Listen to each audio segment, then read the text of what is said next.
So I have the pleasure to start now, if everybody has a seat. Dear prize winners, dear representatives of the Swiss Academies of Arts and Science, dear representatives of the International Balzan Prize Foundation, dear all distinguished guests, welcome to Bern. I warmly welcome Yves Flückiger, President of the Swiss Academies of Arts and Science, Maria Cristina Messa, President of the International Balzan Prize Foundation, the 4 prize winners, Josia Ober, Rosalind E. Kraus, Christoph Salomon, and Carl H. June, and all guests to this Balzan Prize Winners Interdisciplinary Forum. As a municipal councillor of the city of Bern, it's a great honor for me to host the forum here in Bern, and here in this hall, in the city hall, the Rathaus of Bern. From 2016 to 2024, before being a municipal councillor, I was member here in this parliament, whose session takes place here. So this room is a really important part of our democracy here in Bern, and so is science in generally a really important part of democracy in general. And I was also a member of the University of Bern before I started my new job in this January. I was in the scientific staff at the Office of Equal Opportunities at our university here in Bern. And in this role, I have dealt intensively with the function of science in our world. The central question is how knowledge is generated, by whom, and from what perspective. Is it an interdisciplinary perspective? And it is essential that science has good framework conditions, enough time and resources to engage in dialogue with all the societies and produce findings that advance the societies. But we also know that science is in some parts currently under pressure, which is why foundations such as the Balzan foundations are so important, especially in these times we are living in. And it's also really important, especially in promoting early career researchers. The city of Bern is really proud to have strong and committed universities here. We've got 3 universities here, and that we can be also a hub for the international scientific community as today. Because we see ourselves as a city that wants to support science, especially in the current climate. And we benefit locally from the research carried out here, whose findings we are able to incorporate into our urban development on an ongoing basis, and whose findings are so important to strengthen our democracy here locally, but all over the world. We are therefore proud to host this interdisciplinary forum today here in the seat of democracy of the canton and the city of Bern. The forum offers the public a unique opportunity to engage with the prize winners in person.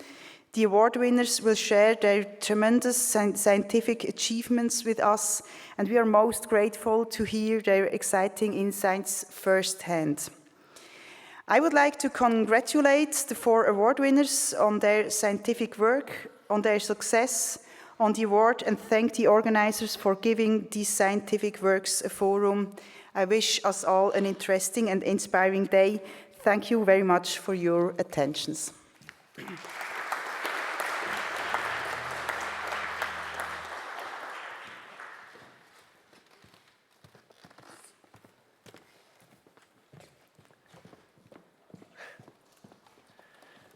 Dear City Councillor, the prize winners, the member of the Balzan Foundation, dear colleagues, it's a real pleasure and a great honor for me to welcome you to this year's Balzan Forum, dedicated to one of the most inspiring aspects of science, interdisciplinarity.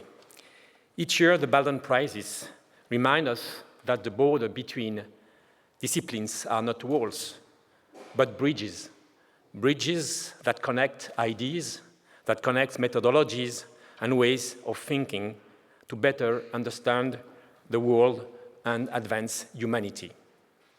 This year, Balzan laureates perfectly embody this spirit. Their work crosses boundaries and brings together fields that may seem far apart, but that share the same goal, the search for truth. From gene and cell therapy for cancer, to the history of contemporary art, to the study of ancient democracy, and finally to the physics of atoms and precision time measurement, these 4 areas show the incredible diversity of modern science. At first glance, we can connect cancer therapy, ancient democracy, atom physics, and modern art. The answer lies in interdisciplinarity, the courage to connect biology with engineering, to connect philosophy and history, to connect art with technology, and ethics with discovery. No single discipline can capture the full complexity of our world. Interdisciplinarity is not a trendy word, it is a necessity. The great challenges of our time, be it climate change, public health, digital transformation, or artificial intelligence, cannot be solved by isolated experts. They demand collaboration, they demand dialogue, they demand the will to learn from each other. The Balzan Forum is therefore more than a celebration of excellence. It is an invitation to dialogue, a moment when scientists, researchers, and citizens meet and share how knowledge grows through discussions. This is also the mission of our academies, the Swiss Academies of Art and Sciences, to connect science with politics, to connect science with society for the good of people, for the good of humanity. Today's event reminds us that science flourishes when it is shared. The Balzan Forum gives the public a unique chance to meet some of the most brilliant minds of our time. By listening to our laureates explaining their discoveries, we see science not as something abstract, but as a deeply human adventure, one of creativity, one of persistency and humility before the unknown. The dialogue with society is essential. It helps building trust between scientists and citizens. In a time of rapid change and doubt, that trust is crucial for science. The Balzan Prize is unique, not only for its prestige, but also for its ethical and social vision. Each laureate must devote half of the prize, which amount to a total of 750,000 euros, to support young researchers. This is an amazing message to early career researchers. It turns the prize into an investment in the future, a sign that excellence comes with responsibility. By supporting young scientists, the Balzan Foundations make sure that curiosity continues to grow and continues to renew itself. In this way, the Balzan Prize stands out. It rewards not only individual achievement, but also collective progress. It reminds us that science is above all a community of minds across generations. The foundation itself is a model of cooperation between Italy and Switzerland, fully dedicated to promoting science and the humanities. It shows that a small country like Switzerland, united by a shared vision, can have an important global impact on cooperation with bigger partners. Science has no borders. The collaboration between Italy and Switzerland reflects the European spirit, openness, trust, and solidarity. It is these spirits that drives interdisciplinary research, the the belief that knowledge grows when we cross boundaries between nations, between institutions, universities, and between disciplines. The history of the Balzan Prize speaks for itself. Since its creation, I think 11 laureates have later received the Nobel Prize, including this year Omar Yaghi and Joel Mokyr. This shows the Foundation's remarkable ability to recognize pioneering research long before it becomes famous. It also shows that crossing intellectual borders is often the seed of major discoveries. But interdisciplinarity is not only about methodologies. It is also a state of mind, openness, curiosity, and the courage to face complexity. It means asking questions that lie between disciplines, where new languages and new ideas are born. The laureates studying ancient democracy invite us to think about participation in the digital age. The historian of contemporary art helps us understand how images shape our collective memory. The physicist measuring atoms with extraordinary precision reminds us that the time itself is a human creation refined by science.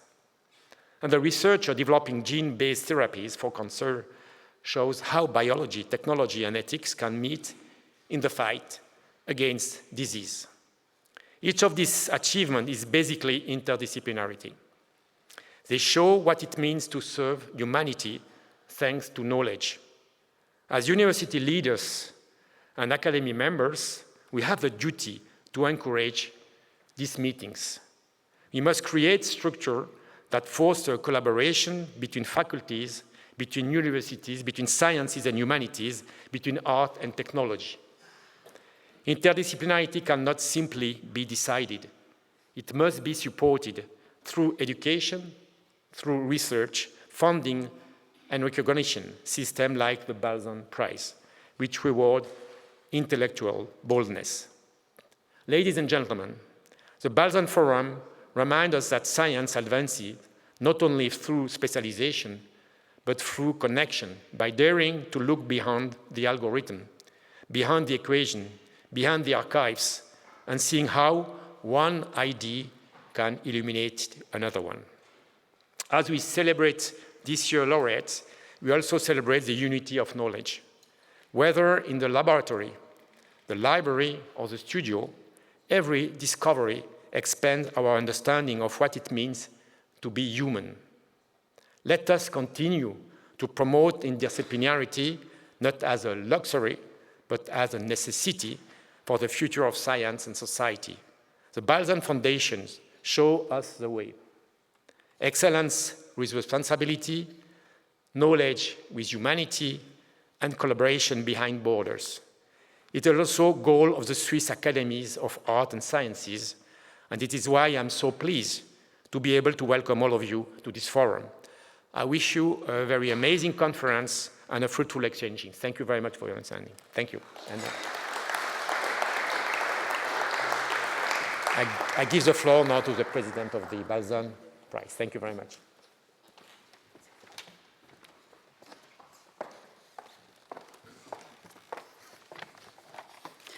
Well, good morning to everybody, and let me first thank Ursina Andreg for hosting us in this really beautiful hall, which has hosted the Balzan Foundation actually for several past awards ceremony events. So thank you really a lot.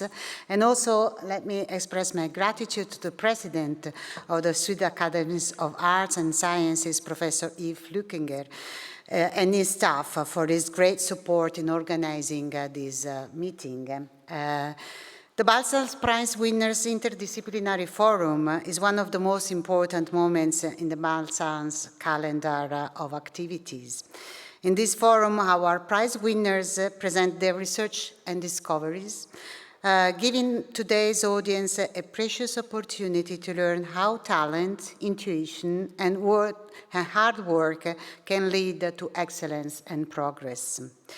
I'm sure that, as in the previous edition, we will be fascinated to hear about your scientific journey as well as your very important discoveries.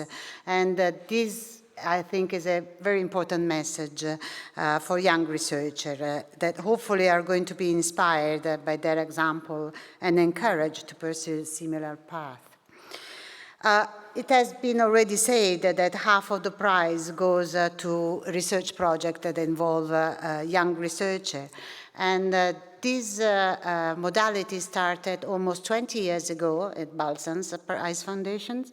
And since then, it could finance 95 research projects in different disciplines, of course, as usual. And these were made up by more than 500 young researchers coming from 30 different countries in the world. So I think that this is a very important point that, let's say, characterize Balzan's Foundation compared to others. And this investment, until now, has returned a lot of very good research and also very, very important involvement of young researchers. Another distinctive characteristic of the Balzan Prize, as it has been mentioned, is that the subject area in which they are awarded change every year. So while the forum is a traditional way for scientists and humanities to exchange ideas, the Balzan Prizewinners Interdisciplinary Forum allows the academic community and the general public alike to learn about new, different fields of knowledge, as it has been mentioned, and see how they might interact with each other in very unexpected ways. This choice, the choice of the topics, is one of the most important aspects of the very incredible and good work of the Balzan General Prize Committee, which I thank so much, and the excellence of this committee can be really seen by the, let's say, the winners that have been chosen and the topics that are chosen, because there are always topics that are involving whole societies, the whole citizen. Everybody is curious about what's going to happen and what happened before Christ in Athens in terms of what is democracy and what is liberalism, as well as all the other aspects like CAR-T therapy, like atomic atoms, like modern contemporary art. So I think that this tradition, and you will see also next year the topics are very interesting, not only for the scientific point of view, but also for our ordinary life, actually. Today's prize winners will cover very important and relevant topics, and we are going to listen to them very, very soon. And they will be introduced by a scientist from the committee, the General Prize Committee, as you know already by now, there will be a person who will tell us about time, how time is measured 100 years after the birth of quantum physics, how gene therapy and genetically modified cell therapy can be fundamental in the prevention and treatment of disease, and not only the one that has been tried now, but new diseases, new application. And this afternoon, I will give the floor to my colleague, Marta Cartabia, the president of the committee, and we will see the state of many today's democracies and how this was already present maybe in classical Greece. Understand how the history of contemporary arts has come to be recognized as an academic discipline. This is another very important thing for us who work in the university, how important are discipline, how important it is to create new discipline, and how important it is to create bridges across disciplines. So all these themes have something in common, actually. They nourish our longing for knowledge and kindle our desire to find answers to questions concerning human nature and the world that we live in it. So thank you very much for being here, and we start with actually the person we want to listen to, not us. Thank you so much. Dove devo andare? Perché? Devo stare lì?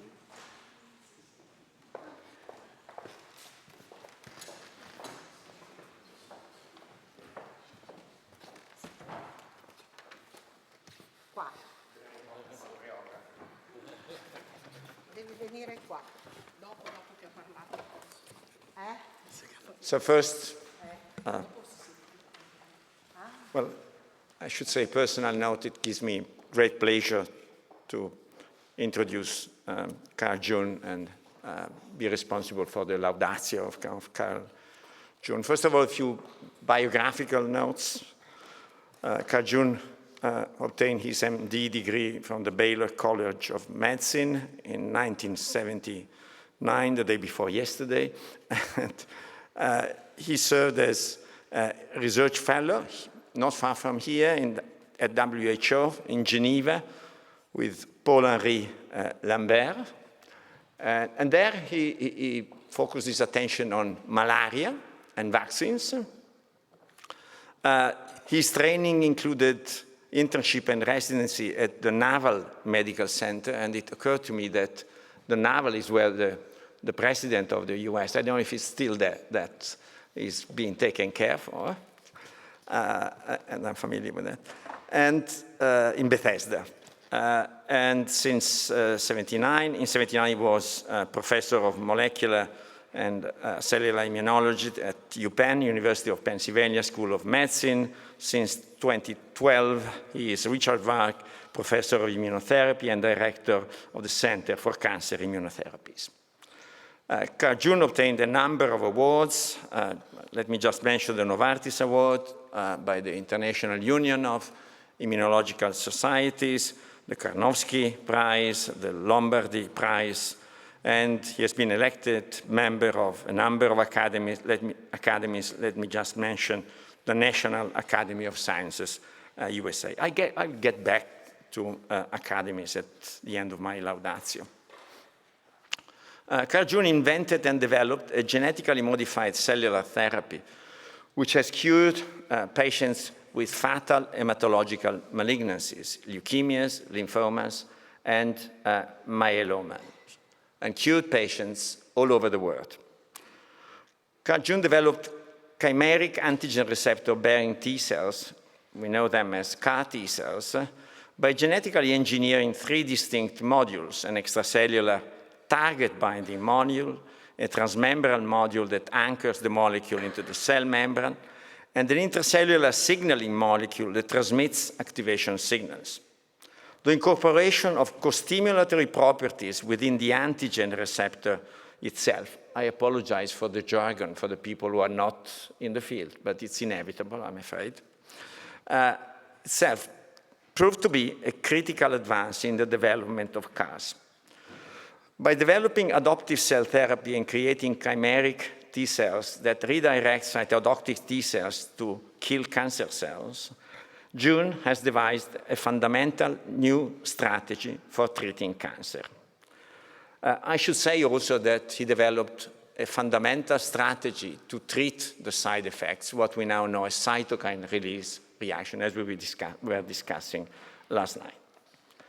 CAR T cells are the first therapy predicated on cell engineering using the principles of synthetic biology to enter the practice of medicine. The discovery and development of CAR T cells has had a broad impact in medicine. The work of Carl June spurred a wave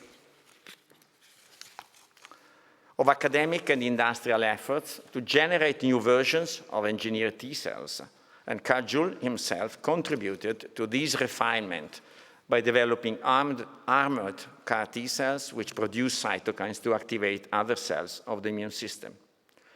The same principle invented by Carl June is now being used to genetically engineer other cell types, such as macrophages and K cells and cytokine-induced killer cells. The impact of CAR-June contribution extends beyond the treatment of hematologic malignancies. Appropriately engineered and targeted CAR T cells hold promise to contribute to treatment of some solid cancers. Let me mention neuroblastoma, a childhood solid tumor for which there is strong evidence that CAR T cells may have a profound impact in these children.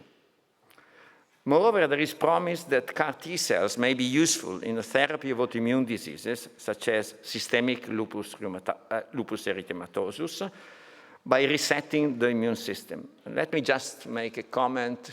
We made tremendous progress in treating autoimmune diseases, but we have patients who are resistant. Rheumatoid arthritis, 15% of the patients don't respond to conventional and new therapies. And we have made progress in treatment, but we have not reached the point to cure the disease. So now perhaps we have a light at the end of the tunnel, thanks to the work of CAR-June. Thus, the pioneering work of CAR-June has paved the way to the entry of cellular therapies in the medical armamentarium, and we have entered a new world, a world of living drugs. A final note. At the beginning of my laudatio, I mentioned awards received by CAR-June, academies, awards, of course, the Balzan awards. And these reflect recognition by our peers, by the scientific and medical community. However, I feel that the greatest recognition of CAR-June's contribution is the cure of patients. And I cannot but think of the first patient, and correct me if I'm wrong, Emily Whitehead, acute lymphoblastic leukemia, refractory to conventional therapy and cured by CAR T cells.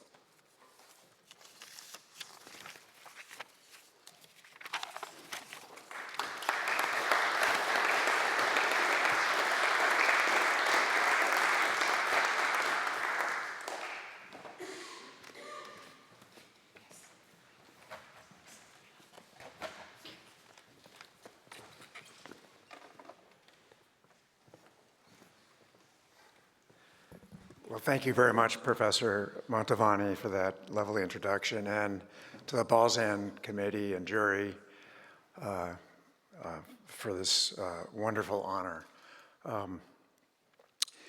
And so today I'll tell you about this odyssey of a living drug, which we initially developed for cancer and now has turned out to also have really remarkable effects in autoimmune disease.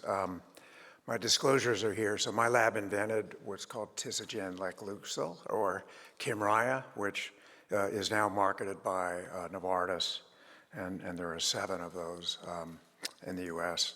So, going back 25 years was a real first precision therapy in medicine, and this was the cover of Time magazine, and that was at the time about the use and marketing of imatinib, which was the first kinase inhibitor for leukemia. And it was, came out then, it targeted what's called the Philadelphia chromosome, which is the genetic cause of acute leukemia, at least the most common type. And so that was the first pill that really wasn't chemotherapy for cancer, but actually targeted the genetic cause. And so we've learned a lot from that over these last 25 years, where therapy is getting more precise and less as a cytotoxic chemotherapy. So, CARs are from the word a chimeric antigen receptor, and it's a Greek, for the Greek word chimera, which was a fusion of 3 mythical creatures of the head of a lion and the body of a goat, and then the tail of a serpent or a snake. And a CAR is a fusion in our immune system between a B cell and a T cell, which I'll discuss. And going back to the Romans thought that, and Cicero said, if you can find out why something's broken, it should be obvious on how to fix it. That's not always true. So the cause of leukemia, as I mentioned, is a Philadelphia chromosome, and it's a break on two different chromosomes that, when they reanneal, ends up making an oncogene, which causes leukemia. And so that was discovered by Peter Knoll at the University of Pennsylvania. But it took 40 years for Novartis to make Gleevec. Even so, they knew what caused leukemia, but to actually target it and make a compound that blocked that Philadelphia chromosome was 40 years.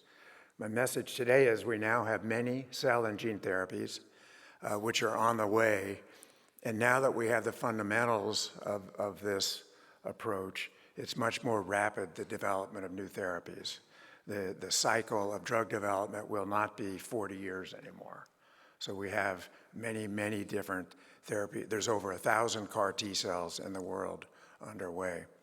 So a little bit about my background. I grew up in the San Francisco Bay Area, and I was a pretty good athlete in high school, and I was recruited to go play football, and I was admitted to Stanford in 1971, but that was during the middle of the Vietnam War, and in the United States, they had a lottery based on your birth date. And my birth date lottery came up with I was going to be drafted into the military and end up in Vietnam. So I ended up going to the Naval Academy on the right there in 1971 and never did go to Stanford. And then, then the Navy then, when the Vietnam War got over, paid for me to go to medical school. There, I first started learning about the problems in medicine. So our textbook of medicine in 1975 said that steroids did not make you stronger, anabolic steroids. And I had been on football teams and watched in weight rooms when athletes started cheating and taking steroids, and I saw massive changes. But back then in medicine, they said that all it did was make the muscles swell up. They didn't believe. So the common sense athletics figured something out before medicine did. And that was my first big lesson. So then, my training history was a non-standard background. I came out, initially thinking I would be a chemist, because of the Vietnam War, went then to medical school. And then I spent, in 1978 to 79, a year in the University of Geneva working on malaria, and I'll say a little bit about that. And then, then had worked in infectious disease for 15 years, and I was married and then had 3 children with my first wife on the top, but she got ovarian cancer when she was 41 years old and passed away 5 years later. I got remarried to Lisa, who's on the bottom, and we had 2 more kids, and so I have 5 children now from 2 wives. But when I went through that, it made me really start my research, going from bench research into more how do you turn it into trials and treatments. And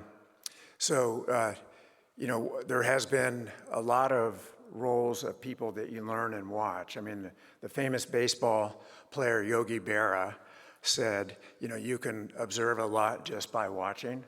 And so I was privileged to have many mentors, and I've listed Roger Rawson at Baylor, Paul-Henri Lambert when I was in Geneva and Lausanne, and others, and they really made things for me. And so my first medical paper was published when I was in Geneva, and it was this paper you can see on immune circulating complexes in malaria. And so I came to Switzerland and I have very little language skills. So they in Geneva spoke French, so I couldn't see patients. So I ended up working on mice,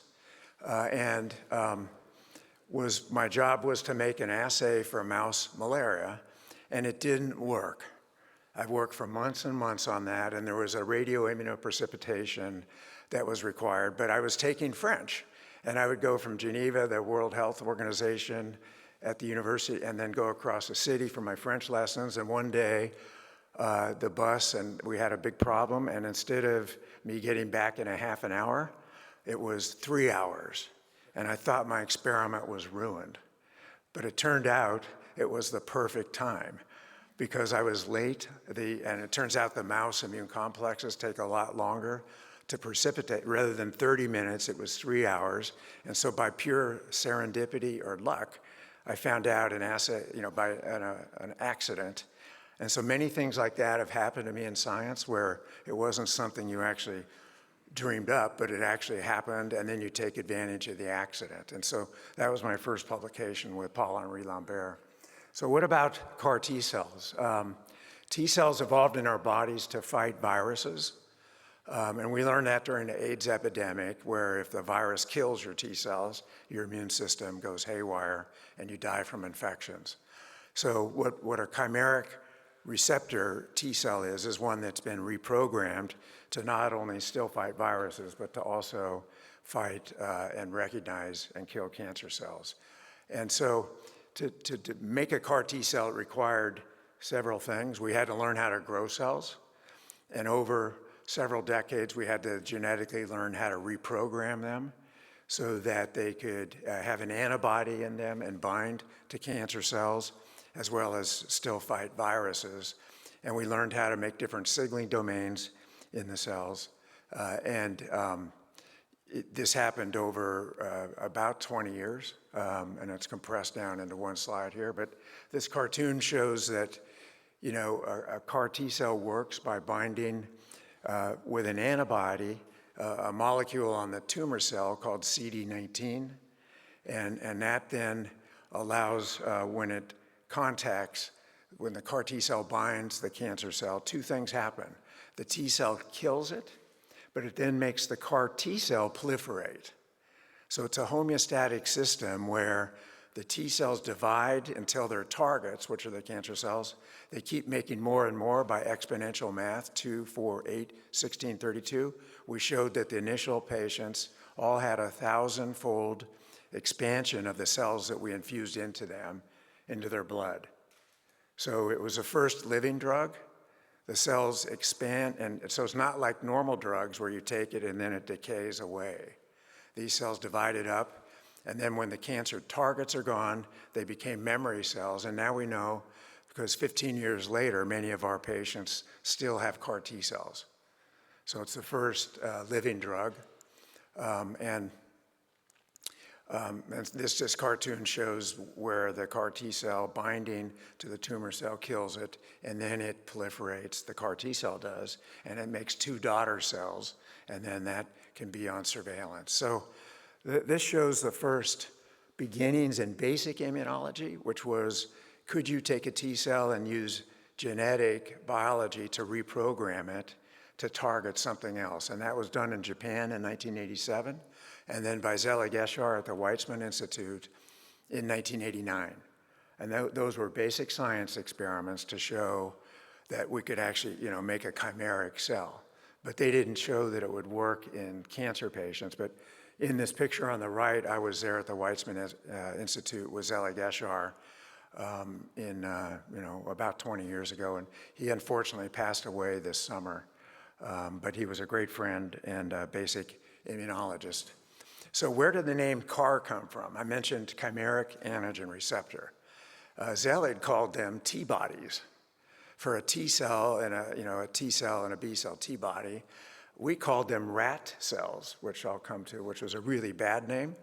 And that stood for receptor redirected autologous T cells. And then Michel Sadelain and Reinier Brentjens called them chimeric antigen receptor cells, or CAR cells. And that's the name that stuck. So our first protocol was written in 2008. And this is a cartoon of that protocol where we gave the so-called RAT19 cells, redirected autologous T cells, to adult patients with incurable leukemia. And then our first patient, adult patient, was treated in 2010. It was a really remarkable experiment. He had thought he was going to die. He had already paid for his own funeral, and his leukemia went away. His name was Bill Ludwig. He didn't die until 11 years later, and then he died from COVID. His cancer never came back. So that was 2010. We treated 3 patients that year. We ran out of money. There was no pharmaceutical industry. There was no grants that would fund this experiment that we had at the University of Pennsylvania. So we stopped our protocol after 3 patients, but published it in 2011. And basically it was one of these rare examples of a paradigm shift where, because we had all 3 patients responded, these adult patients, everyone said, wow, these actually work.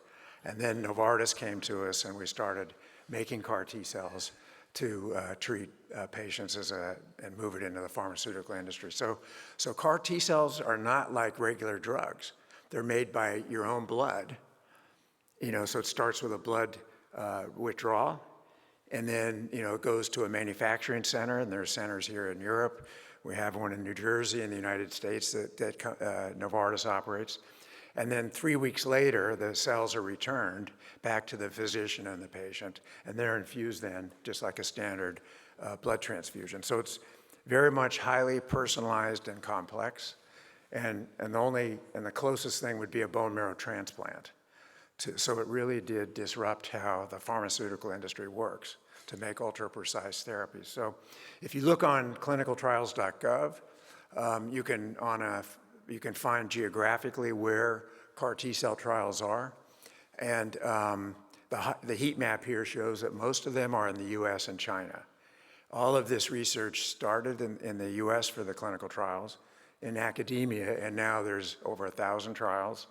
And actually more in China than in the US, which is a real issue now because of the relative change in science funding in China compared to the US. So it's very active, and as I'll finish, there's also now hundreds of trials treating autoimmune disease with CAR cells. So our first pediatric patient that Alberto mentioned was Emily Whitehead, treated in 2012. And we published her in 2013, and it was on the front page of the New York Times, and it got really a lot of attention. And that then led 5 years later to FDA approval for CAR T cells by Novartis for pediatric and young adult refractory leukemia. But it was really another story in my life about serendipity. So on the left is the second patient we ever treated. He was treated in 2010. His name is Doug Olson. He's still alive 15 years later, still has CAR T cells. And then on the right is Emily Whitehead, and I'll come back to her. But Doug Olson came back in August this year to the University of Pennsylvania, where we had made his cells, and that's a photo of him at the University of Pennsylvania. And then we could draw blood from him and see that he still has no leukemia, but he still has CAR T cells 15 years after treatment. So Emily Whitehead was the first patient who had severe toxicity when we treated her. She was 6 years old at the time, and on the left is a graph of cytokines in her blood. And these are things that cause fever, like interleukin-6, IL-2, interferon gamma. And 3 days after we treated her, her interleukin-6 level was 1,000 times above baseline. And, she was comatose with 106-degree Fahrenheit fever for 3 days, so 41 degrees centigrade. And we thought she was going to die. She had multi-organ failure.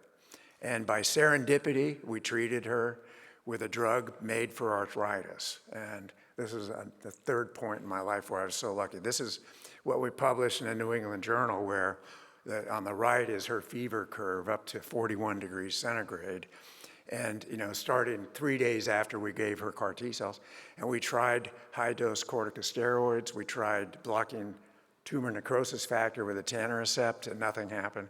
And then we gave her tocilizumab, which Roche makes, and that saved her life. And it turned out tocilizumab blocks interleukin-6, which is what causes cytokine release syndrome.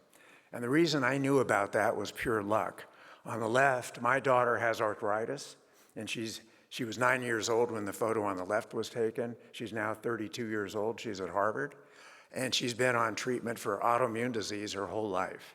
And in 2010, I was president of the Clinical Immunology Society, and I gave the award, the presidential award, to Tada Kishimoto, who at Kyoto University had invented tocilizumab for arthritis. And as I mentioned, in 2012, when we treated Emily Whitehead, you know, her interleukin-6 level was 1,000 times above baseline. So I said to our clinicians, maybe we should try treating her with the drug for arthritis. And they did that, and it worked. I mean, it saved her life.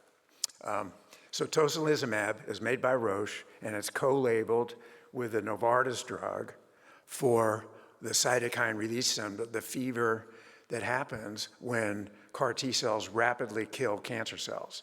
So Emily Whitehead had 5 pounds of tumor by all the imaging technology when we treated her, and it was all killed within about 3 or 4 days. And when you kill 5 pounds of tissue all at one time, it makes severe inflammation, and that's an on-target toxicity, the high fever and so on. And so it turns out tocilizumab blocks that, blocks the fever, but it doesn't stop the CAR T cells from killing the tumor cells. And so it's now used for all of the FDA-approved CAR T cells. Emily Whitehead, when we treated her, you know, she got out of the hospital at age 7, and you can see now she's actually a junior at the University of Pennsylvania and 22 years old. She still has CAR T cells as well.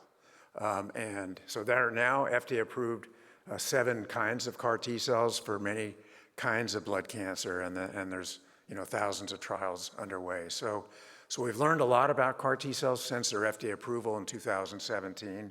About almost 50,000 patients have been treated, and there are many advances now in academia and in biotech to make next generation cells and to automate the manufacturing, which is complex.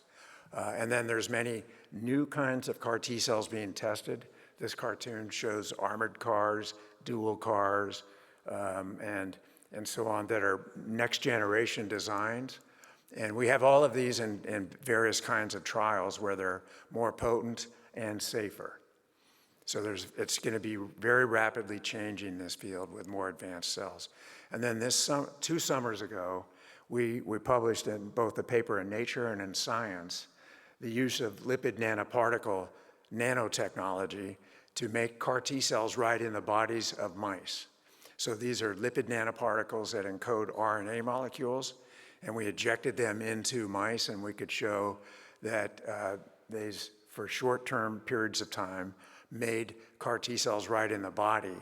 And then it didn't take where we had to draw the blood out of people, for instance, and then make them in a laboratory.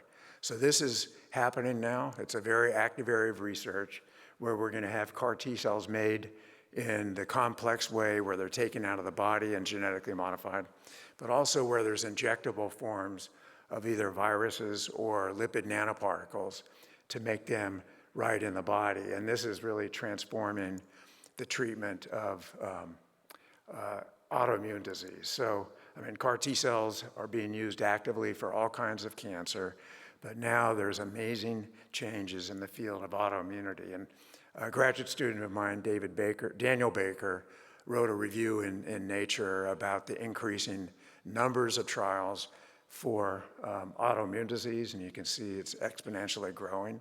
And this is a recent plot by a financial guy of different companies that are making CAR T cells for autoimmune disease. It's amazing. The same CAR T cells that work in leukemia work in lupus. And so autoimmune diseases are much more common than cancer. And, you know, my daughter has been on treatment. Since she's age 9 to age 32. Millions of dollars of drugs have been spent on her, and it's non-curative. So there's much more financial toxicity from autoimmune disease, because cancer, when you get it, it either kills you, or if you get cured, but it's over. Autoimmune disease has been this stalemate for decades and decades, where people take over months and months, you know, immune suppressive drugs that aren't curative. And then so it's a higher financial burden. So in Germany, in Erlangen, 2 friends of mine, Andreas Mackensen and Georg Schett, published this amazing study using CAR T cells for refractory lupus a few years ago. And then they published initially 5 patients and then 15 patients. And it's been remarkable. This is, lupus is a disease where your body makes antibodies against your own DNA. And they're called double-stranded DNA antibodies. And what this graph shows is rapidly after the infusion of CAR T cells, those pathogenic antibodies targeting your own DNA go away. And this is a woman on the right who had severe lupus. You can see this horrendous rash, and 3 months later, it's gone. She's 5 years out now since being treated, and she's had no further treatment. So it's very exciting. They had a 100% response rate in Erlangen. 15 out of 15 patients had complete remission. So this is very rapidly taking over the field of rheumatology. To sum up, there's been CAR T cells for cancer that are being developed, very active research, now for autoimmune disease, and I think we'll see it approached and used for other regenerative medicine approaches, even for dementia. There are approaches now using retargeted cells. So I'd like to thank, all my colleagues, previously, that I've worked with and ongoing, my family and the jury and you for your attention today. Thank you so much.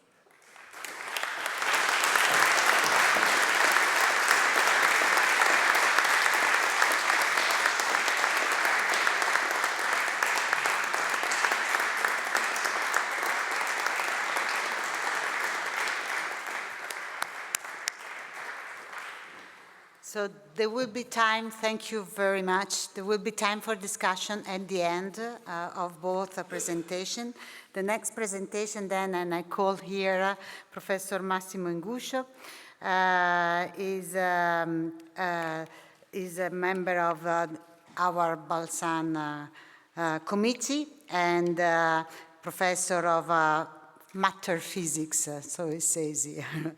At the campus Biomedico in Italy and previous president of the National Research Council, former and co-founder also and former director of the European Laboratory of Nonlinear Spectroscopy.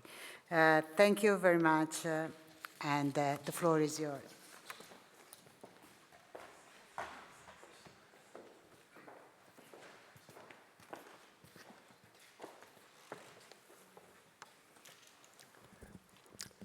Grazie, Presidentessa. This prize deals with the measurement of time. And the measurement of time is with the humanity since ever, not only in physics, but is also philosophical, religious, any kind of consideration you can do on time. It has been, the measurement of time has always been related to the economical activities of humanities. And if you think at the beginning, time was measured simply looking at the duration of the day, night and day, night and day, night and day. And I suggest you to come to Rome next year, maybe for the next prize. You will see all Rome filled up with that wonderful meridiana, the obelisk that we have in all the most important squares in Rome. So this was the way that you could measure time. And this was related essentially to agriculture, activities and things like this. That going ahead, it was important to do more and more precise measurements. And as we know, Galileo Galilei, with the invention of the pendulum, which is a periodical, artificial, human-created periodical movement, was possible to measure time. And for the pendulum, you could tell everywhere in the world you should do the pendulum of such a length and so on, so you had 1 second, pluff, pluff, pluff. But especially here in Swiss, we are expert of any kind of clocks which have been then invented, mechanical, quartz, and so on, where essentially the story is that you have much faster oscillation, more than one oscillation per second, and this allows you to be more and more precise.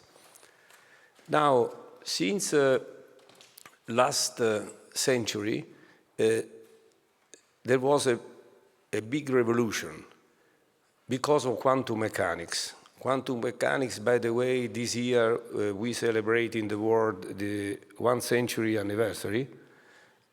Quantum mechanics started from the atoms, and understanding the interaction of light with an atom, you could also decide to use atoms to measure time. Because if you shine a microwave or a laser or whatever, I imagine that Professor Salomon later will explain with more details, you can see the electron going up and down, like tick-tock, tick-tock. But now we are back to atoms, which is again something which is existing in nature since ever, always equal and everywhere in the world. And the problem was that the atoms are moving very, very, very fast. In molecules in this room, they move up to something like 1 kilometer per second. But quantum mechanics also allowed us to create lasers, as you know, and with some brilliant idea, lasers were used to cool down atoms, to slow the movement from kilometers per second to simply millimeters or centimeters, so that you can have really time to measure this tick-tock in the atom.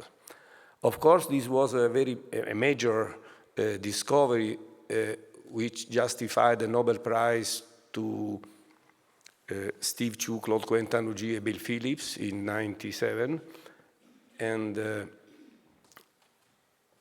laser cooling.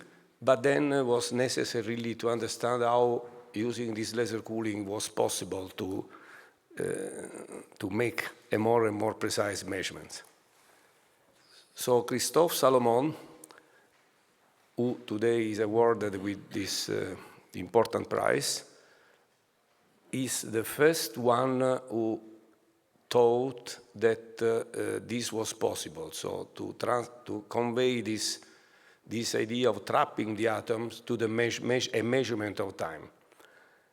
And as always, the scientific revolutions produce technical revolution, and then a technical revolution produces again scientific revolution. Those were also the years where the Japanese were invading all of us with the small diode lasers. So the ones that you use in your CD or cheap $1 per laser. And then also Christophe was able to understand that with these small lasers was possible to cool cesium atoms or rubidium atoms. Usually in physics, we don't choose an atomic species because of chemistry, simply because they can be, in this case, manipulated with these diode lasers. And he proposed to use laser light to cool down these atoms to microkelvins, and then to give a kick from the bottom in such a way that these atoms can go up for even a few meters and then going back down. And so you have a very long time to measure this transition, this tick-tock with these atoms. This is called atomic fountain. And in fact, these atomic fountains are working as the prediction, even better, in several very specialized laboratories all over the world, maybe 10, 20. And these are the clocks, the ultra-cold atom clocks that are used to define the time everywhere in the universe. And also related to the navigation outside, maybe one day, one side the Earth, orbit. So this is the real reason why Christophe Salomon deserved this prize. But not only. When these systems were rather complicated, big, he came out with the idea that this should have been possible to send these clocks in the space, ACES. And why this is important? It is important because with precise measurements, you face the effect of general relativity of Einstein, who assumed that the gravity is affecting the time. So if you have less gravity, then the time is going faster. That's why we like to stay here where gravity is strong, and so our time go slower. So the idea of Christophe Salomon, the proposal, which seems to be a little bit crazy because was difficult to understand how a lab could be translated in something which could be in the space. And instead, also this worked, and actually a few months ago, one of these fountain clocks has been moved to the space station. And this is important because in the space station where he's working, I think that he will tell more, you there have a sort of reference of a clock with almost no gravity. And then you can control all the clocks that we have on Earth. So these are the main specific reasons for this prize. And we expect that is more and more precise time measurements will be important for the present economic activity, no longer agriculture, but stock action, where you have to understand whether somebody is selling or buying from Japan in the stock house in London was before or later, or to convey quantum information all over the world, which is a speed. So this synchronization, is and so on. But Christophe likes also very much fundamental physics. In a pioneering way, one of these clocks was brought by him to Munich in Germany, where another Nobel Prize, eventually to get a Nobel Prize, Ted Ench was measuring the spectrum of hydrogen, which is the crucial atom for the measurements of theories in physics, and then checking with the most stringent way the theory of the actual that we have for the quantum electrodynamics, and so on. But his love for this old scientist, Einstein, I mentioned already, and these other, Nobel Prize, then he brought him also to work not only with these atomic clocks, but also in a field which was started by Enrico Fermi. Next year will be exactly 1 century with the Fermi statistic, and in fact, in addition to this specific activity which allow us to propose for him the Balzan Prize, is also an excellent world leader scientist, playing with fermionic atoms almost to nano-Kelvin, to when an atom is no longer an atom but becomes a wave, and so you have what we call a quantum degeneracy. So essentially the measurement of time is a fantastic iceberg in a sort of sea of degenerate atoms, which is part of the activity of Christophe. So thank you for the attention.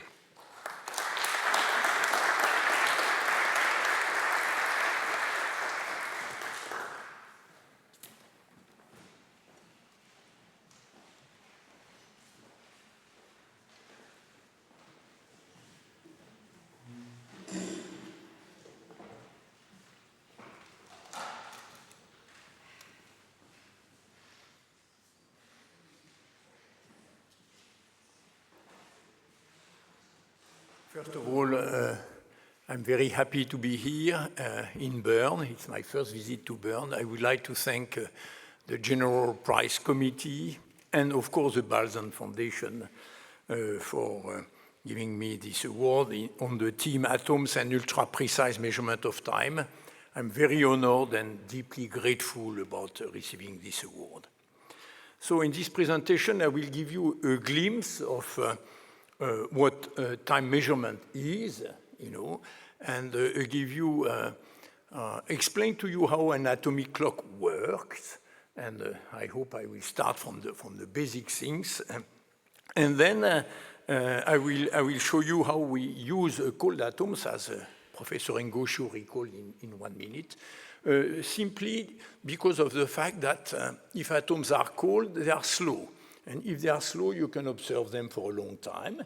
If you can observe them for a long time, you can make high precision measurements on them, in particular precision measurement of time intervals. So let me start with a provocative question. Does time exist? And as you know, after Minkowski, Poincaré, Lorentz, and others, Einstein answer made here in Bern, upstream here, said no, there is no universal time. Newton in classical mechanics had introduced a time that would be everywhere the same, uniform, flowing uniformly, and being the same for everyone in the universe. But Einstein said no. There is not a single time. There are as many times as observers. And then you would say, what's going on there? Yes. And so this is that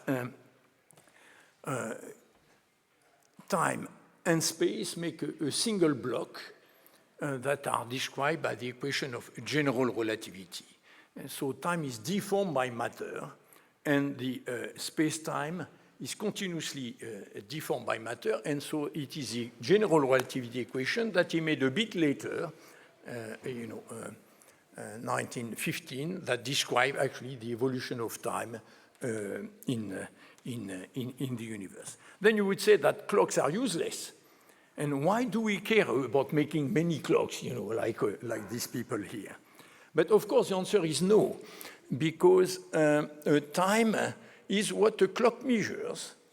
And so every observer can have his own clock and realize what we call the proper time in his reference frame. And Einstein showed how you can synchronize clock at a distance in various gravitational potential in various systems. And so it is not that time doesn't exist. It is that we have to use it in respecting general relativity laws. So after this, paradox introduction, I would like to go back to the operation of clocks.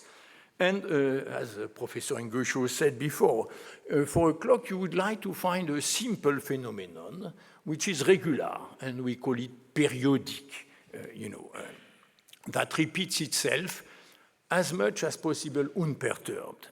And so people initially looked at nature, observing the Earth's rotation, the day and night, and you have all these beautiful, like the one on the top left, you have these beautiful sundials, which are everywhere on the official facades, and probably many of them here in Bern. And you have also the motion of the moon, calendars. You have also the hourglass on top right here, which the idea was to make it simpler because the motion of the sun is slow. And so if you want to measure something on the 1 minute scale, then the hourglass is better than the looking at the needle on the wall of a building. And so this is really where the human realization comes in. And I think we should say that it was Galileo Galilei who invented the first modern clock concept by the pendulum, which is a simple phenomenon described by a very small number of parameters. Here I give you a formula. The period of the pendulum depends on the length of the pendulum and the gravity acceleration, local gravity acceleration. That's it. And so at the bottom, I show oscillations, and introducing one of the very important concepts, which is that if the pendulum runs faster, you will measure time interval more precisely. So take a delta t time interval, as shown on this graph. If you have only 5 oscillations to measure this interval, maybe it will be 5.5 or 5.2, or so you will have an uncertainty on the time interval measurements.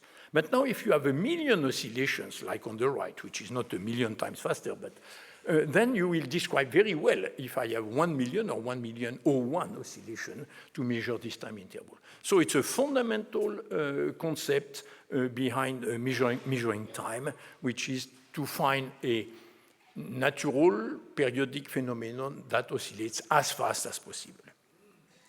And so today the best clocks are atomic clocks. The oscillator is no longer a mechanical oscillator like in your watch or in the pendulum, but it's an electromagnetic field. As you know, light is made of electric and magnetic field, which oscillate with the frequency, and this is again Einstein's contribution, and so which oscillates much faster than the pendulum. In a quartz oscillator, you have 10 million oscillations per second. In a cesium clock, you have 10 billion oscillations per second. And so this is why cesium was chosen as a definition of the International System of Units. The second is based on the cesium atom for that reason, yes. And so the oscillator is an electric or magnetic field. And quantum mechanics, as recalled by Professor Engelshaw, described atoms very well. The microscopic world is described by quantum mechanics, and the excitation by light by Einstein in particular. And the crucial point is that unlike a pendulum, atoms are all the same. An atom in Bern, in Tokyo, in Paris, in New York, they are all identical. They have the same properties. And so this is the key idea for developing atomic clocks, and that I will explain on the next slide. And as I said before, if the atoms are very cold, we can observe them for a long time. Let me just recall here one important obvious application, which is of atomic clocks, is that the positioning system like GPS or Galileo for the European version, you have your cell phone, and on your cell phone to come here, many of you have taken your cell phone and your positioning system. And you should know that in the satellites, which are shown here, you have atomic clocks on board, and you need very good atomic clocks to make your positioning correct at the few meter level. So it's a fantastic application because it's used now everywhere, at the individual level. And no one could imagine when inventing atomic clock 70 years ago that such kind of application would take place. And so now let me enter into the principle of an atomic clock so that you learn something today. It's a composite system.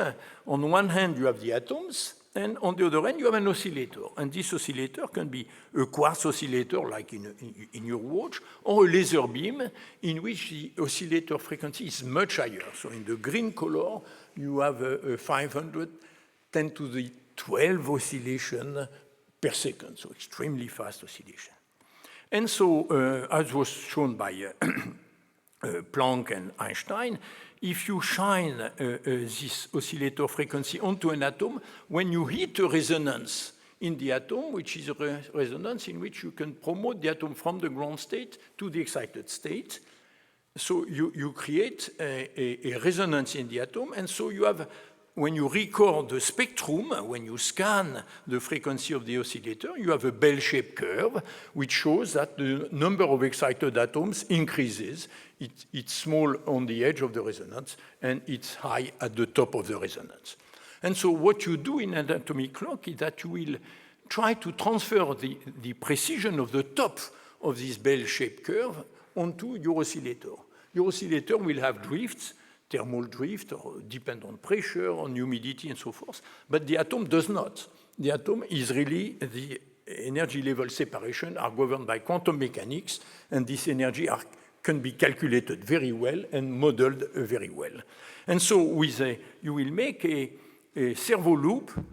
You will force the oscillator here at the bottom. You interrogate the atom, and you make a correction if the oscillator drifts, so that the oscillator remains exactly at the tip of this resonance. And there you understand that if the resonance is sharper, then the clock will be better. The sharper the mountain, the better you will determine the top of the frequency. The top determine the frequency of the oscillator. And this was what was done already 70 years ago, exactly 70 years ago, by Essen and Parry in the UK at the National Physical Laboratory. On the left, you have a machine, which is an atomic beam, in which you have cesium produced here, and you have a first interaction region. The atomic beam flows from the left to the right, and the atom will be excited here, and then you detect. And you see, this kind of line shape, centered at 9 billion oscillation, 9.192 oscillation here, and you have a resonance, and you will lock the oscillator on top of this resonance. I explain the shape of this resonance in the next minute. And already in that paper, they point out that the stability inferred by the signal-to-noise ratio and the line width of the resonance here, which is about half a kilohertz, so 500 oscillation per second in the time domain, this was already better than the Earth's ephemeris, or the ephemeris time that was defined at the time in 1955 as this fraction of the tropical year 1900, which is not a very useful definition because you cannot go back to this period. And so they already point out that atomic clock would be a much better realization of time measurement. And indeed, today, we have clock stability which are 10 orders of magnitude better than at that time. So the gain was 10 orders of magnitude in 70 years, which is an exponential gain, and we wonder whether this will last. This is an open question for discussion. So how did we gain these 10 orders of magnitude over the last year? And the first crucial ingredient was laser cooling of atoms, which is shown on this graph. And Professor Ingosho mentioned the Nobel Prize here. And so this is in a vacuum chamber. You apply 3 pairs of laser beam that go in 3 directions here. And at the intersection, you collect atoms. This is a real picture of what is called optical molasses, in which sodium atoms emit this yellow light.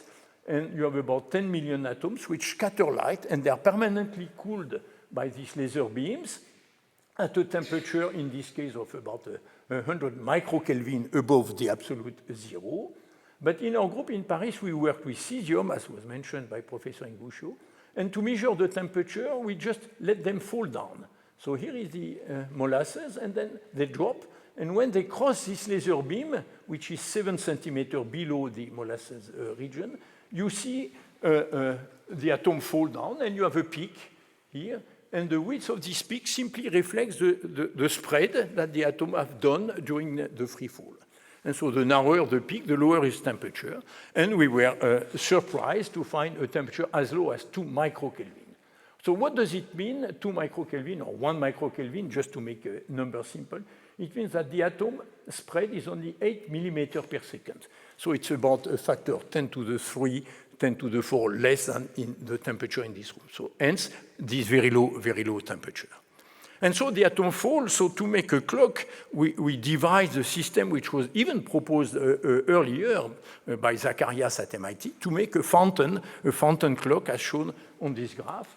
You cool the atoms here by this laser beam. You launch them up through the cavity which excites the atoms. The atoms are excited on the way up.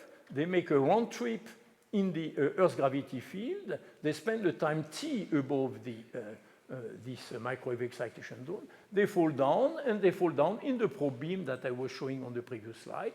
And when they cross the probe beam, they emit fluorescence, and this fluorescence is collected on a photodiode.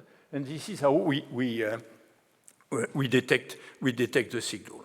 So here I would like to mention one of my long-term colleagues, André Clairon, with whom I've experienced all this a series of experiments who passed away in 2010, and this has been a wonderful experience to work together for all these clock projects, and I would like really to give a tribute to him here. So coming back to the resonance, this is a signal that you obtain, actually, when you do this double excitation. You can excite the atoms on the way up or on the way down, and so you scan the oscillator here, and one point is a 1 second measurement. So it's really a real measurement here. It's not a simulation, and you see that we have about a signal-to-noise ratio of 5,000 per point, and the key point is that the interaction time on this graph is half a second. So the line width is 1/2t is 1 Hertz. This is 500 times narrower than in thermal beam atomic clock. And so this is where part of the gain is obtained by the laser cooling. And so once you have a good clock, you have to have a second one. A clock per itself, you cannot, you have to compare it to some other clock. And this is what we have done some years ago, in which you measure the clock stability as a function of time. Here you have 100 seconds, 1 day, 10 days here, and you see that the precision of the time interval measurement, the precision of the frequency determination improves by the square root of the measuring time. So this is a really fundamental law here. And you get 1 part in 10 to the 16 for the clock stability at about 10 days of measurement time. And this is where you should be careful about Einstein's effect, the Einstein gravitational shift. If the clock is on this table or on the ground, you will measure a shift that you can measure with 10 to minus 16 clock.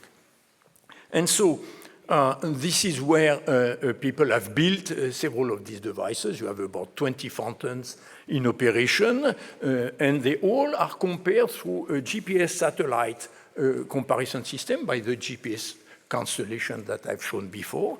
And this is how the International Atomic Time, TAI, Temps Atomique International en français, is computed by the Bureau International des Poids et Mesures, BIPM, with an accuracy of 1 or 2 10 to minus 16, which means that the error per day is in the range of 10 picoseconds. So a picosecond is a millionth of a millionth of a second, fraction of a second, so 10 picoseconds is a very, very small error per day. And so this is now how these cold atoms have entered into the high precision measurement regime. And so now I would like to show you that with this clock, in a fountain, if you want to make the resonance sharper, you have to launch 4 times higher. If you have a 1 meter fountain, you go to 4 meter fountain, you gain only by a factor 2. And so it's very tempting to do it in space, actually.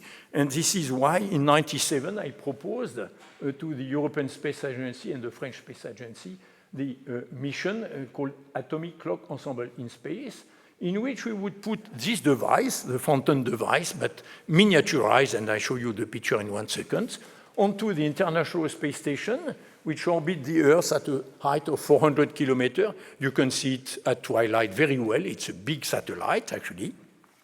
And profit from that situation, that you will realize a very good cold atom cesium clock in microgravity, because on board the space station, as you've seen, astronauts fly, and they have no gravity, they experience no gravity, far reduced gravity, I should say.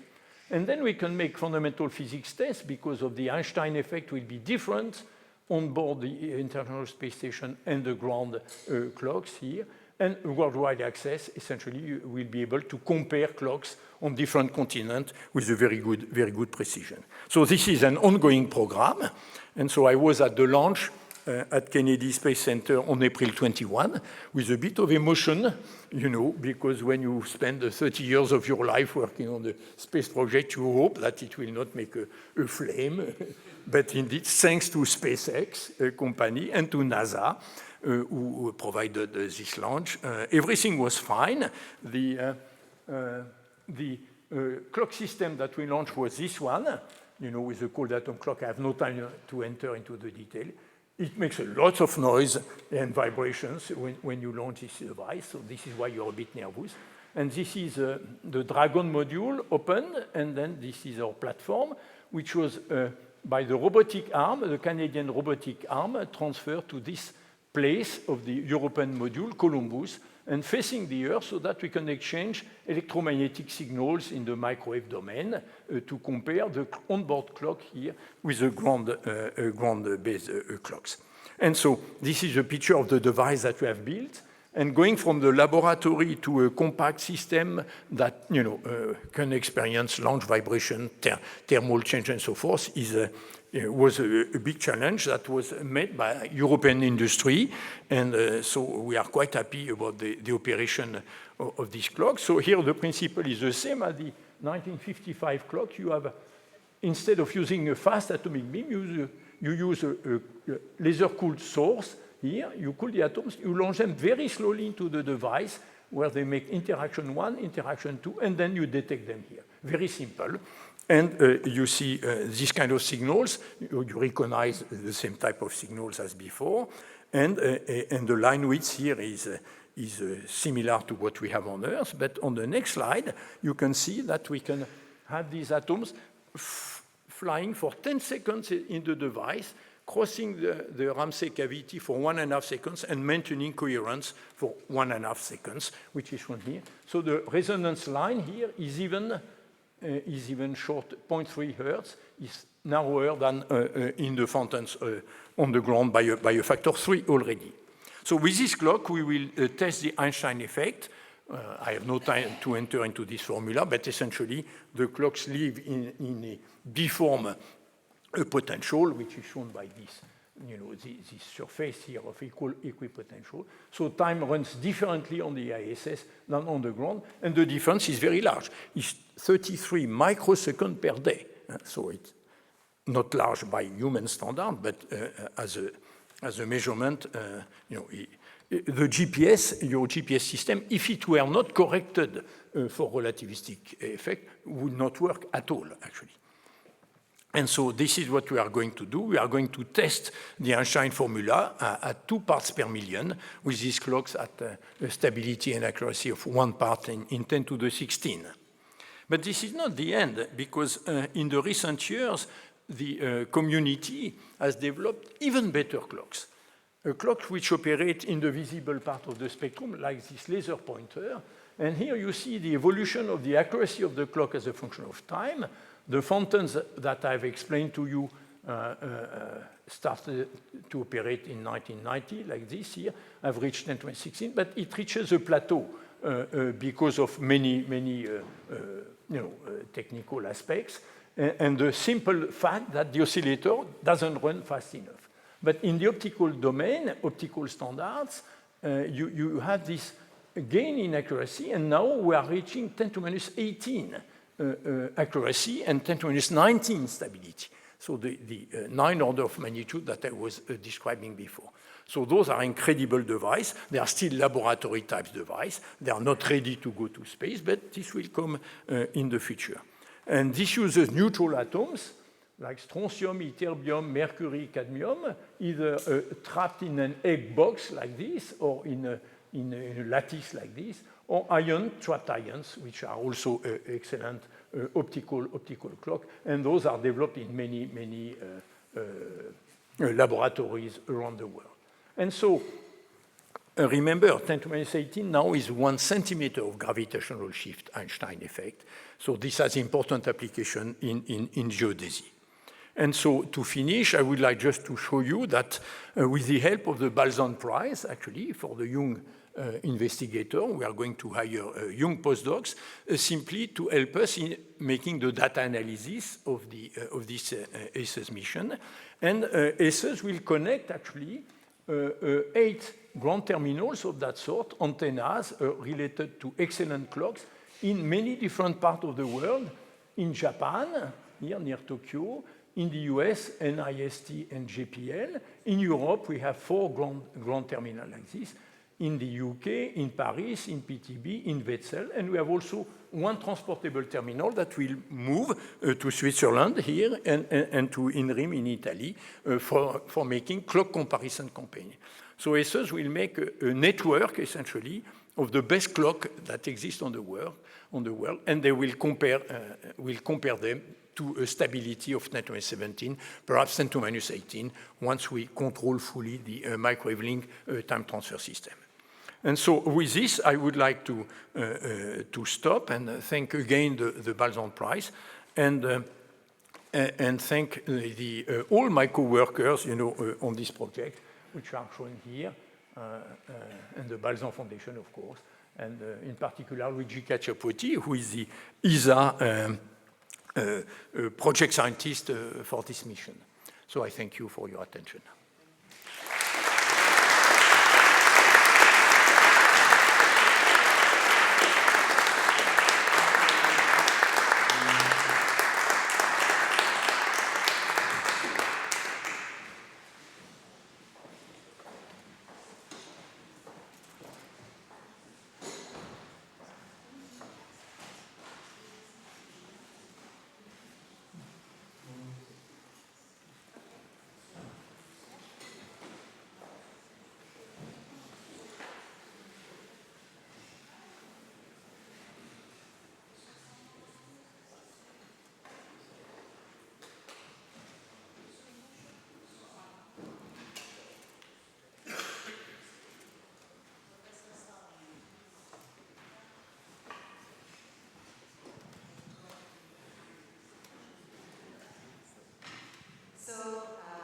Well, it was really interesting, but it's unbelievable what, as you both show, starting from a very basic research, actually, you can really impact so much that, it's something that we should make people understanding probably better.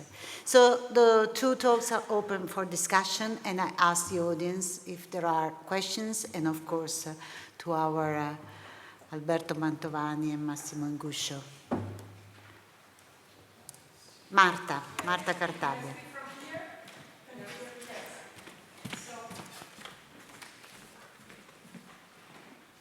Well, I am a lawyer, so I don't know anything about your field of research, but it was so fascinating to listen to you. Thank you so much for this presentation and for sharing your knowledge and your methodology of research. My question is addressed to both speakers, but mainly to Carl June, because I was impressed by the fact that there were so many, let's say, accidental discoveries. There were things that happened to be so decisive for the results of your research, but happened by chance in a way, when you spoke about your 3 hours and 30 minutes delay that were so relevant. My question is, we are going through a time where technology, artificial intelligence, and all this support are impacting so much in our work as researchers. I was wondering, how do you see the impact of this new world that is opening? We are just at the beginning. Can it bring benefits, improving or accelerating the results of your research, or do you see also negative impact on the capacity of the human mind to be such an attentive observer to make these discoveries for the scientific perspective? Thank you so much. Well, thank you. I think that's probably the most important question of our time now.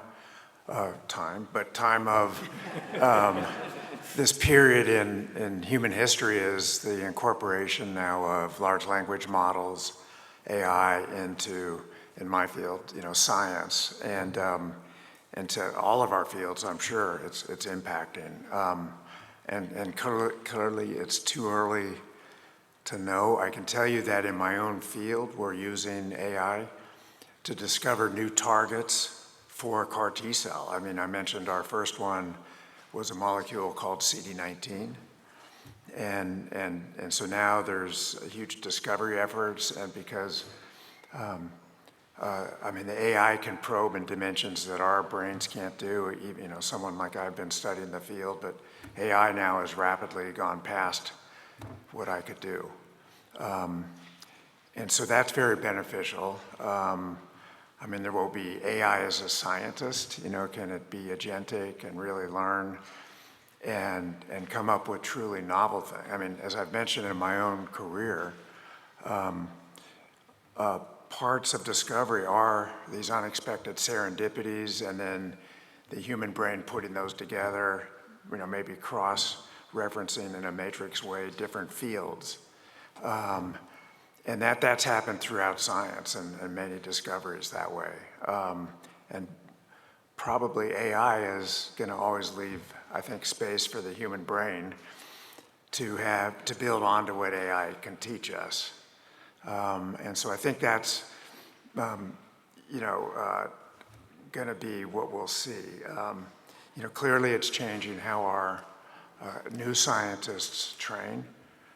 They learn very rapidly. They can go into the library like, you know, when all of us trained, we went to books and paged through them, looked at indexes, and that's a skill now that, you know, isn't just, you know, and when I started my physics, we had slide rules, and we didn't have computers, and so on. So it's really so revolutionary. When I started in the Navy, we had to learn how to do navigation, and we would go out with a sextant, very much as has been done by ancient mariners. We had to have an accurate time clock, and we could figure out with an error of around 2 to 3 kilometers in the ocean where we were by using a sextant and an accurate time clock and find our position. We did not have GPS. But so things have changed so much in the space of my 50-year career, and I think, you know, for all of us, we're seeing that. It's revolutionary. It's not going to take away the job of scientists. I think it will accelerate what we learn.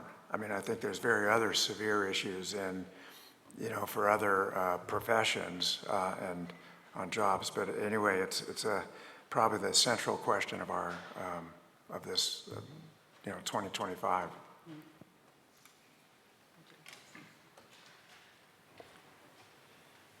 If I can continue on this field, I can mention that actually the low temperature that I was showing here was not predicted by any theory. It was found by surprise by our colleague Bill Phillips, who said, let's measure temperature precisely. And we had Einstein's theory again, you know, a very simple formula. And it turns out that the temperature was 100 times lower than Einstein as a function.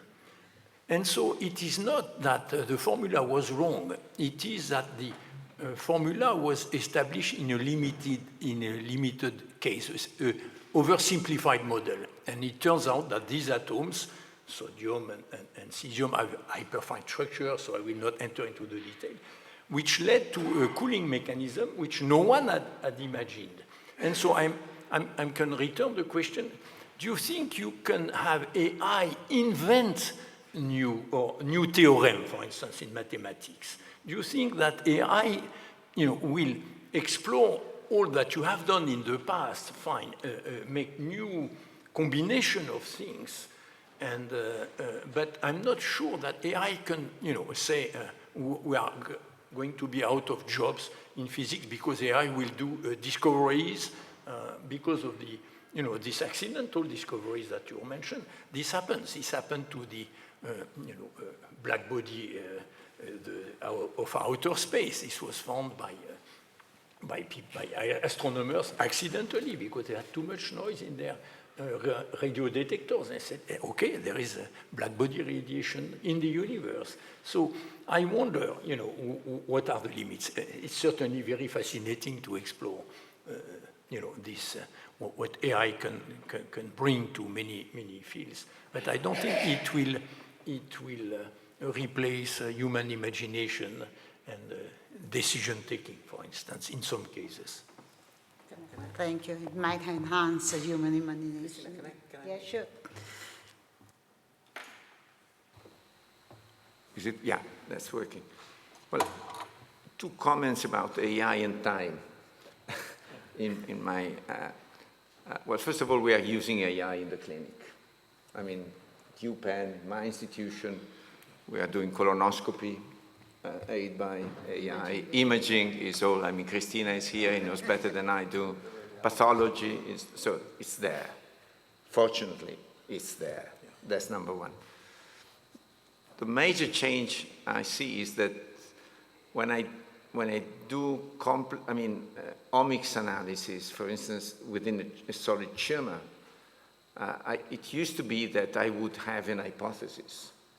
But nowadays, I get an hypothesis from machine learning or driven.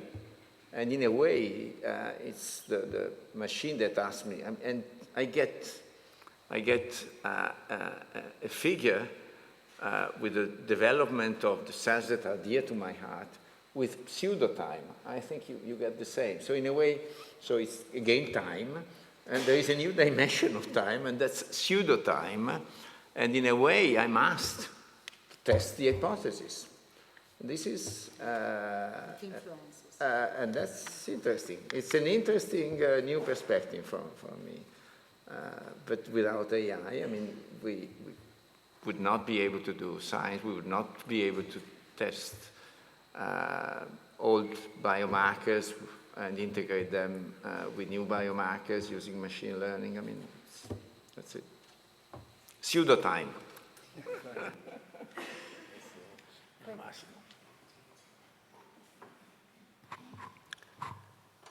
Of course, what has been said is totally true, and surprises are things that you cannot expect and probably cannot be predicted.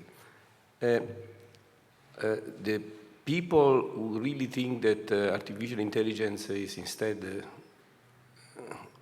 able to do everything, they also say that afterwards, nowadays, we are in the same situation when there were the steam machine going, the steam engines, which were the results of the mechanics, but there was not yet a theory for the steam engines, and the theory then eventually came with of course, the thermodynamics law and so on, and then. Since the new theory, many things were developed. So what they say now is that the artificial intelligence is still in the story that you can explain things, but is not yet developed into a theory. Maybe that 10 years from now, but you know, science is going on. I mean, some non-predictable things can be now obtained combining artificial intelligence with quantum machine, so it's all the development. But I think that the human mind is still controlling everything. Yeah. Well, you started a big discussion. Well, I think, you know, in reflecting on this, you know, all our lives in here with the age, you know, the year I was born was the year there was a small paper in Nature, and it was from Watson and Crick on the double helix of DNA. So, and then now we can predict the structure of DNA, we can sequence it, it's digital. And so that went from a very fundamental observation, and then just this last week, Watson died. You know, and then, so we've seen that, and we've then had the whole paradigm of DNA makes ribonucleic acid, which makes proteins. Now, the central dogma over the last 30 years has been that we could not predict the structure of proteins. RNA, it's fairly simple to predict its secondary and structure and so on, but proteins had been said it could never happen, but then the 2024 Nobel Prize was for the discovery of now you can predict with very quite good computer algorithms the structure of proteins from their the amino acid sequence. It's amazing. So I think there will be a time when a cell, which is, you have the DNA in the humans, 23 chromosomes. We can count now all of the different RNA molecules there that are making genes, and then the number of proteins.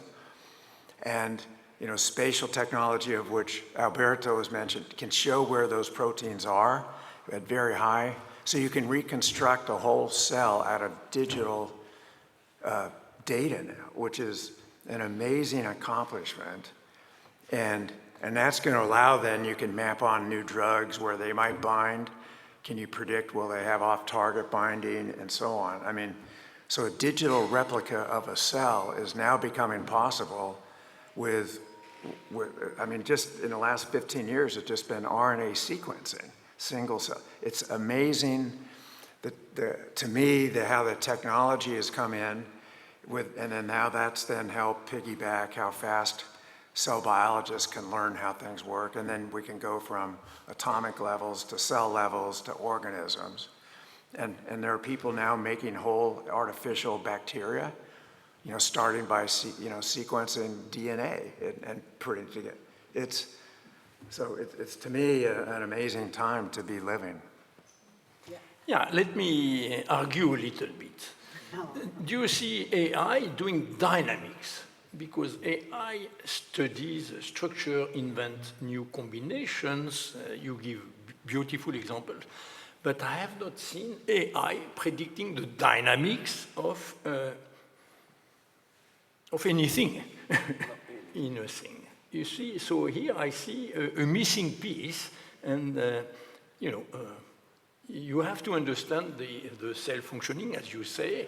I'm not a specialist, so maybe I will say bad things, but the dynamics is and life is dynamic by definition. So I'm not sure AI will, or at least it's an interesting challenge to see how you can use, AI or other techniques. Huh? You have also a lot of many-body physics that can enter here to predict dynamics, and I see your point, but I would like to point that it's not all of science is governed by AI, fortunately. I mean, that's a point very well taken. At this point, we've been able to crystallize some proteins and it freezes in time what the structure is. But we still have in proteins, these areas are called unstructured domains. And we don't really understand, what their structure is and then how rapidly it may be oscillating and so on, because it is a point in time we look. And so that it's, right now it's an imperfect picture. Yeah, I could have it. Please go.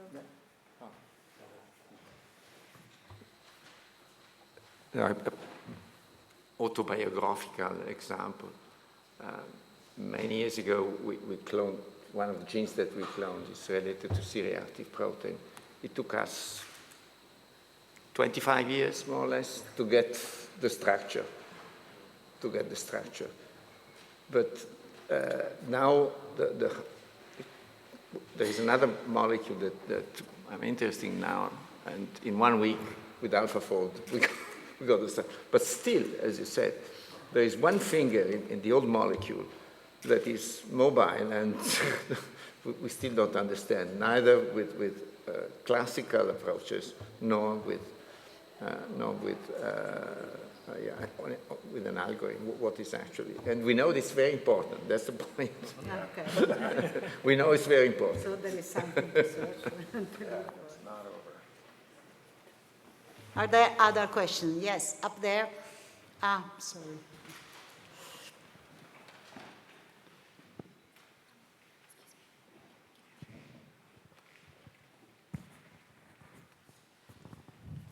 Yeah, thank you very much for this great presentation. I have a question for Christoph Solomon.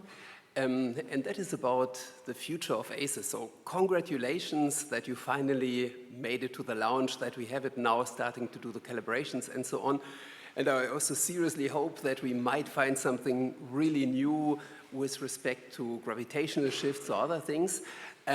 But is there already a plan what happens now after the few years that are commissions? I don't know how much it's nowadays. I think in the past it was something like 30 months. How do the nations work together in the current age of more and more political tension? Is there a future for such a project? And could we maybe have it for the next decades and maybe then also put some optical clocks on there?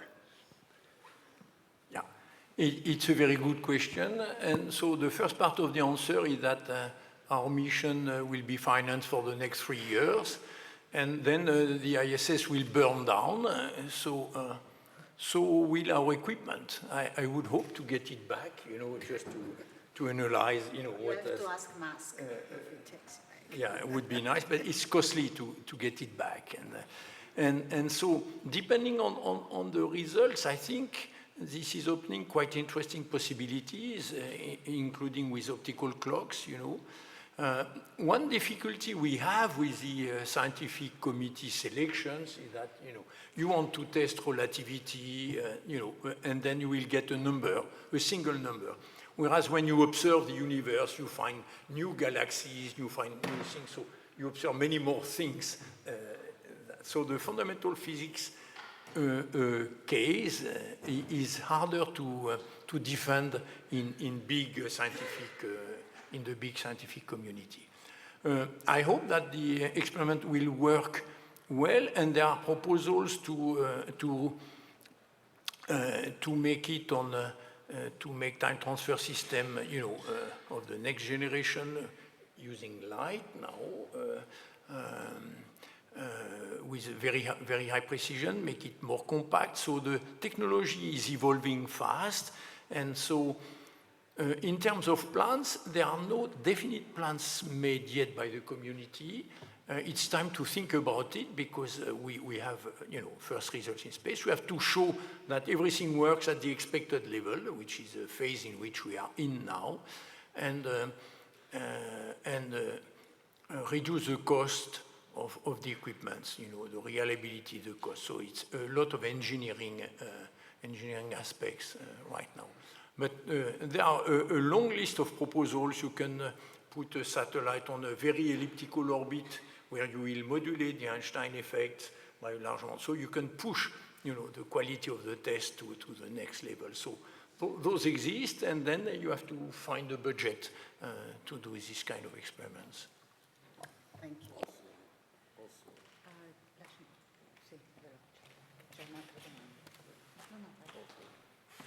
Just a second, then what Professor Salomon said is also reinforced by the scheme of this prize.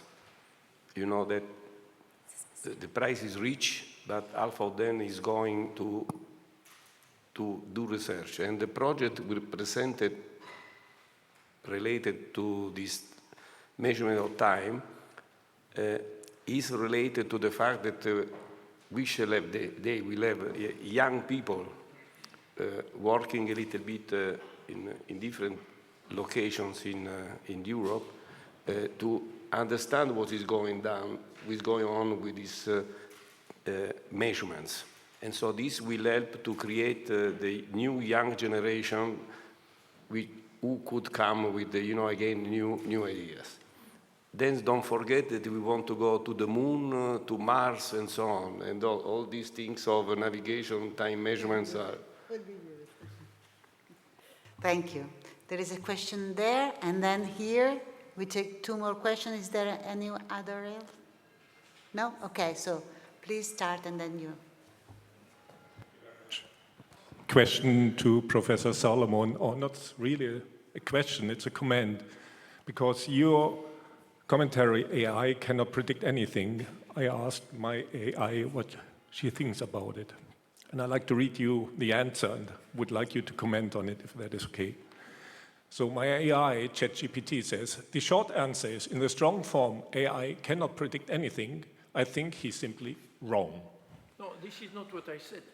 This is not what I said at all. I said the dynamics. You know, how can AI predict the dynamics of something? I'm not saying that AI cannot predict anything. This is Okay, maybe. What's about weather dynamics? Excuse me? Weather dynamics, meteorological dynamics. Can AI predict weather that? dynamics. Yeah. No, but yeah, AI is able to take images of the weather that has been acquired in the past and predict most probable situation that will come in the future. So when I said dynamics, this was referring to the dynamics in cells, or I did not say any dynamics. Yeah. Okay. I take your comment. This is right. Yes. Okay. Thank you very much. Yeah. Please, the microphone to him. Yeah, it's dynamics based on the.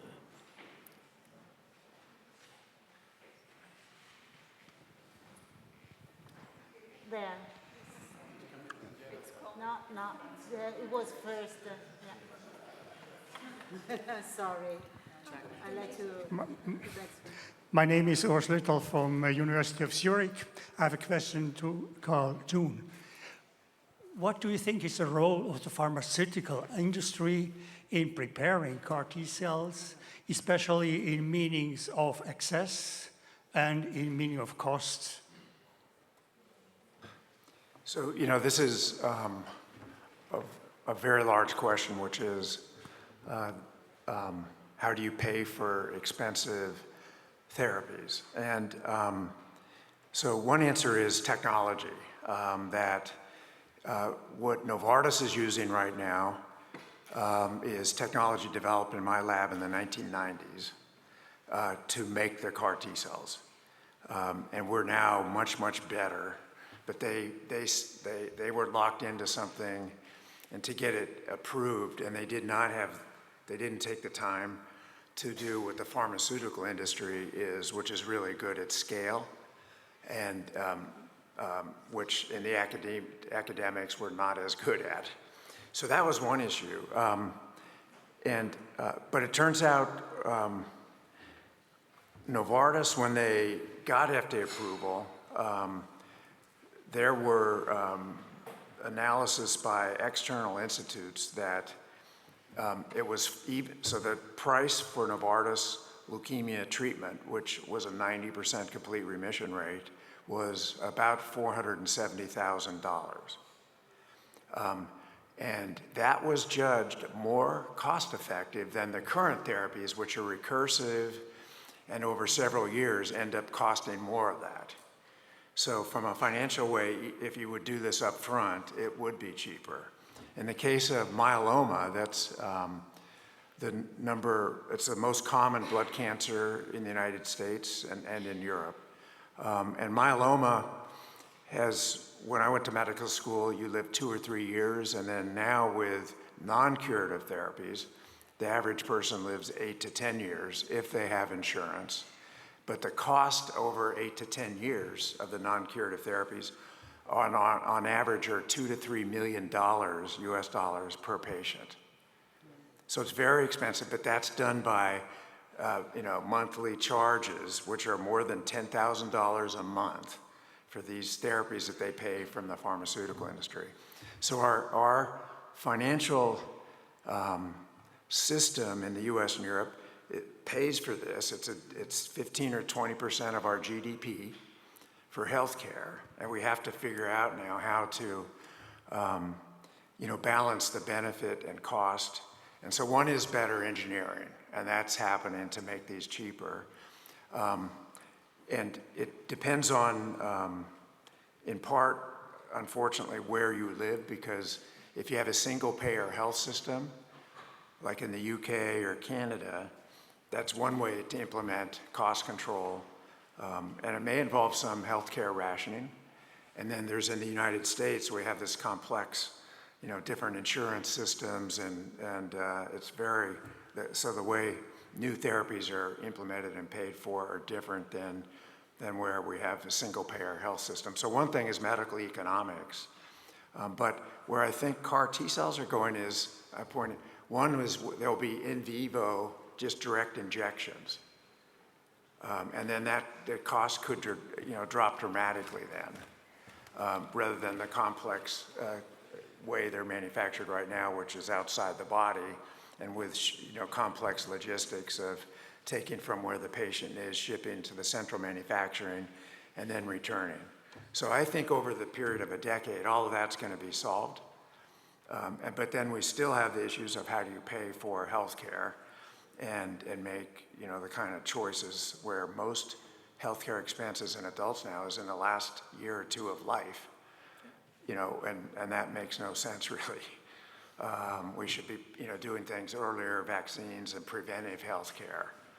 And there's new diagnostic tests and so on that will detect cancer very early, rather than treating it in stage, which is what we usually do now. So there's this revolution. Right now we're at this hard time between the implementation of a new technology and then it has to mature, just as computers and cell phones did.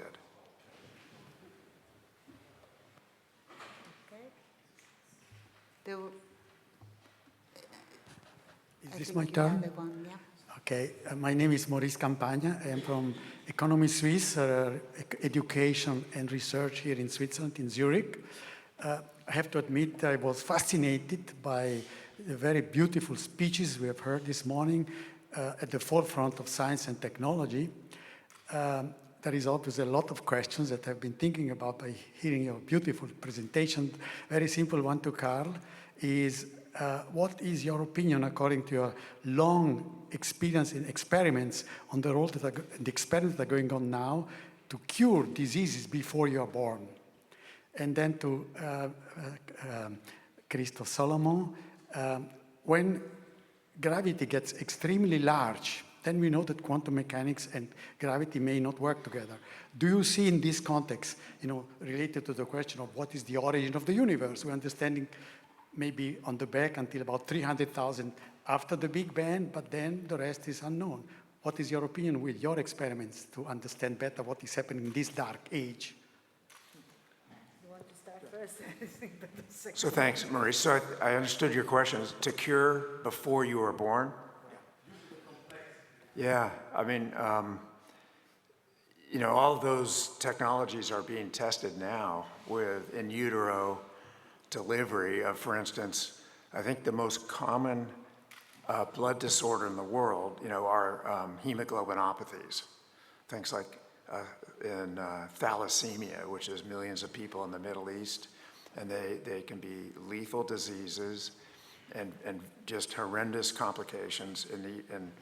And in Africans, a single base change in hemoglobin leads to sickle cell anemia. And that, in principle, now will be cured by the injection, in utero and correction of stem cells. And rather than what's being done now, which is just our ex vivo taking stem cells out from people who already have the disease and then correcting them, and which is the U.S. cost for that now that's just become FDA approved is over $2 million per patient. And so that, if it's done up front, the cost goes much down, the human suffering is much alleviated, and that's where we're headed. And what I think is unknown is the elephant in the room here today is time. How long will it take for this to happen? Thank you. So, Please. very difficult question. We know that Einstein's theory is a classical theory, and quantum mechanics is quantum theory, and so they do not fit together very well, and it's a very active research subject today in the scientific community to try to unify. We have the standard model that works beautifully, and quantum mechanics and standard model on the one hand. We have gravity, general relativity that works beautifully on the other side, and those two are not compatible easily. So people have talking about string theory, many brain brain theories and things like that. And so here we should say that maybe we are like in the early 1900s with Planck, when Planck said, okay, we have a few clouds. We understand the classical physics. We have a few clouds here and there. And then came the quantum theory, just to explain the microscopic world.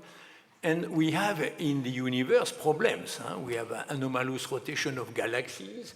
We have what we call dark matter, dark energy, which represent the vast majority of the matter in the universe.